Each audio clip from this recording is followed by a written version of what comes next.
Welcome sa Dries TV. Kung interesado ka sa ganitong news, huwag kalimutang isubscribe ang ating YouTube channel. Maraming salamat! Welcome back again sa ating YouTube channel mga kakimpaw, and sa update natin ito ang pag-uusapan natin ay tungkol sa mga importanteng kaganapan kina Kim and syempre kay Paolo Avellino. Pero bago po ang lahat, maraming salamat sa inyong patuloy na pagsuporta at pagsubaybay sa mga daily update natin. Kaya naman bilang pasasalamat, narito po ang isang napili kong komento patungkol po ito sa naging previous update. Mula ito kay Ginang Cha Soriano. Sabi niya, true lala, she's pretty, matalino, mabait, matulungin, masipag, mabait, napakabuti ng kanyang puso, lahat ng M nasa kanya na. Walang pag-alinlangan kaya ang laki ng kanyang magiging husband. Kaya kung si Paulo man yan, ay anong ligaya ko at ng mga anak ko. Kayo lang Kimpaw sapat na, nawawala lahat ng pagod ko, stress, problema, sana may ganyan din akong anak, napakabuti, super bait.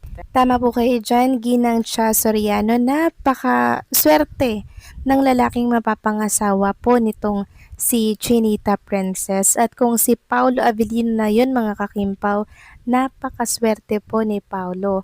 Kasi lahat po ng mga kakimpaw ay na kay Chinita Princess. Maganda, matalino, mabait, mapagpakumbaba, lahat na mga kakimpaw.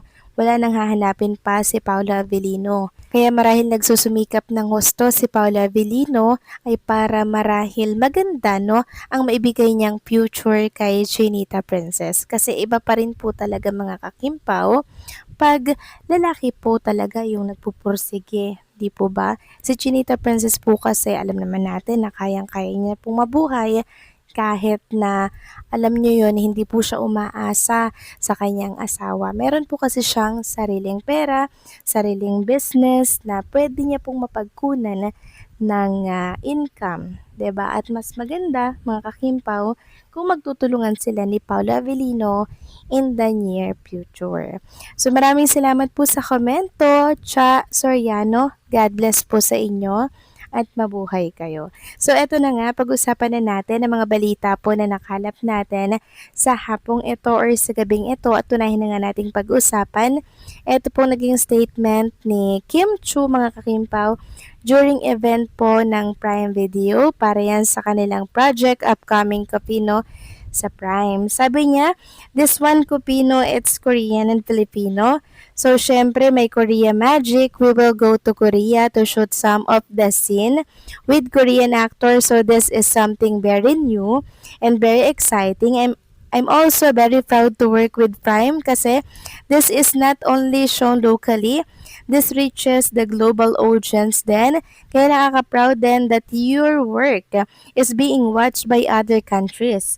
Kaya thank you so much Prime for this big opportunity. So yun yung maganda dun mga kakimpaw, hindi lang dito sa ating bansa mapapanood, kundi sa buong mundo mga kakimpaw. Diba yun yung nakakatuwa? Global yung audience na nakakapanood dito sa Prime Video at sobrang laking opportunity nito syempre kay Kim and kay Paolo. Kaya ngayon pa lang, congratulations Kim and Paolo. Samantalang ipapakita ko naman sa inyo mga kimpaw ang isa or isa tama sa mga picture ni Kim and Paolo na super sweet nila. Kuha pa rin po ito sa event po ng Prime Video. Ayan po mga kakimpaw. Parang nagsiselfie sila dito ni Paolo and Chinita Princess. Si Paolo po may hawak ng camera. Sabi nga dito, taas kamay sa mga totoong kimpaw. Kasi yung galawan po nila mga kakimpaw, no? Very obvious na eh. Tingnan nyo naman po yung galaw ni Chinita Princess. Talagang nakahawak po siya sa shoulder, nakadikit po siya sa katawan na isang Paolo Avellino. So doon pa lang mga kakimpaw, finish na. May nanalo na mga kakimpaw. Samantalang lubos naman ang pasasalamat ni Kim Chu sa pagtatrending ng mga hashtag na nitong nakaraan dahil sa gaganapan po sa Prime Video. Sabi niya, wow naman, may pa-trending tayo. Maraming salamat po. Na-surprise ba kayo? Yes naman, na-surprise ang lahat ng Kimpaw fans sa anunsyo ng Prime Video at kahit na November pa ang labas noon, alam nyo, super excited na kaming mapanood. Kung pwede lang sanang hilahin yung yung buwan, yung araw, 'di ba? Nagawa na po namin agad-agad. Pero syempre hindi pwede kaya kinakailangang magantay kami ng kung kailan ba ito ipapalabas since marami din namang naka-line up na project si Kim and Paolo like world tour nila, 'di ba? Kaya willing to wait kami mga kakimpo kung kailan ito ipapalabas. Samantalang next topic naman, pag-usapan naman natin ang tungkol dito sa big event sa ASAP mga kakimpaw na kung saan ay mangyayari po by May 10, 2026. Pero mag start na po sila ng ticket selling April 17, Friday po yan. So, kung gusto nyo pong bumili mga kakimpaw, mabibili to sa www.ticket.com.ph. Pero syempre, bago bumili ang mga Kimpaw fans, ang tanong nila, kasama ba dito si Kim Chu at si Paolo Avellino sa ASAP XP na kung saan ay gaganapin po sa Big Dome May 10, 2026. Sabi kasi dito sa post ng ASAP, the ASAP Experience at the Big Dome this May 10, 2026. Ticket selling start tomorrow. Tomorrow na, April 17, Friday. Ayan po, dyan nakalagay yung link kung saan pwedeng makabili. Pero ang tanong po ng mga fans, sana may Kimpaw daw po dito para makapag-decide sila kung bibili po ba sila ng ticket or hindi. Kasi si Kim and Paolo Avellino lang po talaga yung inaabangan po nila dito. So May 10 pa naman siguro nakabalik na nun si Kim and Paolo Avellino ng Pilipinas.